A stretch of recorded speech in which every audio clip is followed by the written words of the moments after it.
Hi guys. അമേരിക്കയിൽ Trump ഭരിച്ചാലും ശരി, Joe Biden ഭരിച്ചാലും ശരി, റിപ്പബ്ലിക്കൻ ഭരിച്ചാലും ശരി, അല്ലെങ്കിൽ ഡെമോക്രാറ്റ്സ് ഭരിച്ചാലും ശരി, അവരുടെ ഡീപ് സ്റ്റേറ്റ് എന്ന് പറയുന്ന ആ ഒരു കൾച്ചർ ഒരിക്കലും മാറിപ്പോകാൻ പോകുന്നില്ല. വരുമ്പോൾ പുറത്ത് ട്രംപും എലോൺ മസ്കും ഒക്കെ പറയും ഞങ്ങൾ ഡീപ് സ്റ്റേറ്റിന് എതിരാണ് ഒക്കെ പറയും. പക്ഷെ ആ ഒരു ഡീപ് സ്റ്റേറ്റ് അങ്ങനെ ഒരു ഒറ്റ ഭരണാധികാരി വന്ന് എടുത്തു കളയാൻ പറ്റിയ ഒരു കാര്യമല്ല. അതിനൊരു ബെസ്റ്റ് ഉദാഹരണമാണ് ഇപ്പോൾ ഇന്ത്യനെ ചതിച്ചുകൊണ്ട് അടുത്തതായിട്ട് പാകിസ്ഥാന് ഒരു 400 മില്യൺ US$ കൂടെ, അതായത് അവരുടെ ഫൈറ്റർ ജെറ്റ്സുകൾ F-16 എന്ന് പറയുന്ന ആ ജെറ്റ്സുകൾ മെയിൻ്റെനൻസിനാന്ന് പറഞ്ഞ് കൊടുക്കുന്നത്. അപ്പോൾ ഇത് ആദ്യത്തെ വട്ടമല്ല, ഇത് കുറെ വട്ടമായി കൊടുത്തുകൊണ്ടിരിക്കുന്നു. ഇത് ലിറ്ററലി പറയുകയാണെങ്കിൽ ഇന്ത്യൻ ഗവൺമെന്റിനും ഇന്ത്യൻ സെക്യൂരിറ്റിക്കും ഏറ്റവും വലിയൊരു ത്രെറ്റ് ആണ്. അപ്പോൾ അതിനെക്കുറിച്ചാണ് നമ്മൾ ഡീറ്റെയിൽ ആയി നോക്കാൻ പോകുന്നത്. അപ്പോൾ പാകിസ്ഥാന്റെ അടുത്ത് ഒരു F-16 എന്ന് പറയുന്ന ഒരു ഫൈറ്റർ ജെറ്റ്സ് ഉണ്ട്. അപ്പോൾ ഇത് അവരുടെ കയ്യിൽ കിട്ടാനുള്ള പ്രധാന കാരണം ഇതേ US തന്നെയാണ്. അമേരിക്കയ്ക്ക് കൃത്യമായിട്ട് അറിയാം, അതായത് വൺസ് ഇന്ത്യ വളർന്നു കഴിഞ്ഞു കഴിഞ്ഞാൽ എങ്ങനെ ചൈനയോട് അവർ ചെയ്ത തെറ്റുണ്ടോ അതേ തെറ്റ് ഒരിക്കലും ഇന്ത്യനോട് ആവർത്തിക്കരുതെന്ന്. കാരണം ചൈന ഇതേപോലെ വളർന്ന സ്റ്റേജിൽ അവർ വലിയ രീതിയിൽ അതിനെ ത്രെട്ടായി ഒരു ഭീഷണിയായി അവർ പ്രതീക്ഷിച്ചില്ല. ഇന്ന് അമേരിക്കയ്ക്ക് ഏറ്റവും വലിയൊരു ഭീഷണിയായി തന്നെ നിൽക്കുന്നു. പക്ഷെ എന്നാലും അമേരിക്ക തന്നെയാണ് സ്ട്രോങ് എന്നുള്ളതിൽ യാതൊരുവിധ തർക്കവുമില്ല. പക്ഷെ ആ ഒരു പൊസിഷനിലോട്ട് എത്തുന്നതിന് മുമ്പേ ഇന്ത്യക്ക് ഒരു ചെക്ക്മേറ്റ് വെക്കണം.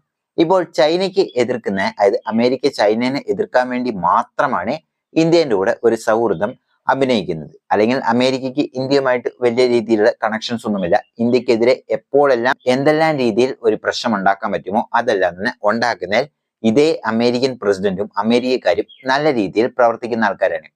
അപ്പോൾ അങ്ങനെയുള്ള ആൾക്കാർ ഈ ഒരു സ്റ്റേജിൽ, അതായത് ഇപ്പോൾ നമ്മുടെ ഇന്ത്യൻ്റെ കൂടെ നിൽക്കുകയാണ് എന്ന് പറയുന്ന ഇതേ ജോ ബൈഡൻ ആയിക്കോട്ടെ, ഇതേ ട്രംപ് ആയിക്കോട്ടെ, ഇവർക്കറിയാം ചൈനനെ ഒന്ന്, അതായത് ഒരു ക്വസ്റ്റ്യൻ മാർക്ക് സിറ്റുവേഷനിൽ നിർത്തണം എന്നുണ്ടെങ്കിൽ ഇതേ ഇന്ത്യയുടെ ആവശ്യം അവർക്കുണ്ട്.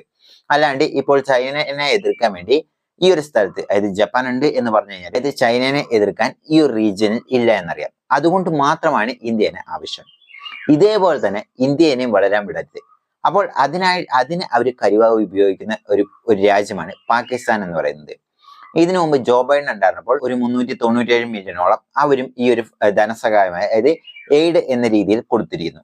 അപ്പോൾ ഇങ്ങനെ കൊടുത്തു കഴിഞ്ഞപ്പോൾ, അതായത് അന്ന് ഇന്ത്യ വലിയ പ്രശ്നമുണ്ടാക്കി. അപ്പോൾ അതിന് പറഞ്ഞ കാര്യം എന്താണെന്ന് വെച്ചാൽ, അതായത് ഇതെങ്ങനെ, അതായത് അവരുടെ ഡിഫൻസ് കാര്യത്തിനൊന്നുമല്ല, സാധാരണ ടെററിസം ഒഴിക്കാനും അതുപോലെ തന്നെ അങ്ങനെയുള്ള മെയിൻ്റെനൻസും മറ്റു കാര്യത്തിനും മാത്രമാണ് എന്ന് പറഞ്ഞുകൊണ്ട് ഒരു എക്സ്പ്ലനേഷനും കൊടുത്തിരുന്നു. പക്ഷെ ഒരു വട്ടം ഈ 300-400 മില്യൺ കൊടുക്കുന്നത് നമ്മൾ കണക്കിലാക്കാം. പക്ഷെ അതിന് കഴിഞ്ഞ് പിന്നീട് വന്ന റിപ്പോർട്ടുകൾ പറയുന്നത് എന്താണെന്ന് വെച്ചാൽ, അതായത് F-16 ഉപയോഗിക്കേണ്ട പ്രത്യേകതരം മിസൈലുകളടക്കം അന്ന് ഇതേ അമേരിക്ക പാകിസ്ഥാനായി കൊടുത്തിരുന്നു എന്നുള്ളതാണ്. അപ്പോൾ ഈ പാകിസ്ഥാന്റെ ഒരു എയർഫോഴ്സ് എന്ന് പറയുന്നത്, അതിന്റെ നട്ടൽ എന്ന് പറയുന്നത് ഇതേ F-16 ആണ്. അവർക്ക് വേറെ വലിയ വലിയ വിമാനങ്ങളൊന്നുമില്ല. ഇപ്പോൾ ഈ ഒരു ഫൈറ്റർ ജെറ്റ്സ് മാത്രമാണ് ഉള്ളത്. ഇതിലൊരു 85 F-16 ഫൈറ്റർ ജെറ്റ്സ് അവർക്കുണ്ട്. അതിലൊരു 75ഓളം വർക്കാവുന്നതാണ്, ബാക്കി വെറുതെ അത് ഔട്ട് ഓഫ് സർവീസ് ആണ്. അപ്പോൾ അങ്ങനെയുള്ള ഫൈറ്റർ ജെറ്റ്സിന് മെയിൻ്റെനൻസ് എന്ന് പറഞ്ഞിട്ടാണ് കൊടുത്തത്. പക്ഷെ അതിൽ മിസൈലുകൾ ഉണ്ടായിരുന്നു എന്ന് പിന്നീട് വ്യക്തമായതാണ്.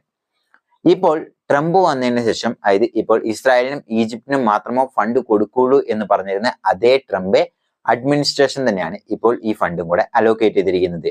അപ്പോൾ ഈ മെയിൻ്റെനൻസിനായിട്ടും ഈ 2 വട്ടം 400 പോകുകയാണെങ്കിൽ ഈ വട്ടം അവർ പറഞ്ഞിരിക്കുന്നത് കൗണ്ടർ ടെററിസം, അതായത് ടെററിസം ഒഴിവാക്കാൻ വേണ്ടിയാണ് ഇത് ഇതാക്കുന്നതെന്ന്. എന്നാൽ ഈ ഫണ്ടുകളെല്ലാം വാങ്ങിക്കൊണ്ട് ഇവർ ഈ ടെററിസം തന്നെയാണ് വളർത്തിക്കൊണ്ടിരിക്കുന്നത്. അങ്ങനെ വളർത്തുന്ന ടെററിസം ഇവർ ആർക്കെതിരെയാണ് ഉപയോഗിക്കുന്നതെന്ന് വെച്ചാൽ ഇതേ ഇന്ത്യക്കെതിരെയാണ്. അപ്പോൾ ഇങ്ങനെ ഈ ഒരു ഫണ്ടിങ് എല്ലാം വാങ്ങിക്കൊണ്ടാണ് ഇവർ മുന്നോട്ട് പോകുന്നത്. അപ്പോൾ ഇത് പാകിസ്ഥാൻ എന്തുകൊണ്ടും നല്ലതാണ്, പക്ഷെ ഇന്ത്യനെ സംബന്ധിച്ചോളം ഇതത്ര നല്ല ന്യൂസ് അല്ല. എന്ത് തന്നെയാണെങ്കിലും ഇന്ത്യ ഒന്നും കൂടെ ഡിസ്കസ് ചെയ്യാനുള്ള സാധ്യതകൾ കൂടുതലാണ്. പക്ഷെ ഇതിൽ അമേരിക്ക പിന്നോട്ട് പോകാൻ സാധ്യതകളില്ല. എന്തെങ്കിലും ഒരു ലൂപ്പ് ഹോൾ പറഞ്ഞുകൊണ്ട് അവർ ഇതിൽ മുന്നോട്ട് പോകുകയോ ഉള്ളൂ.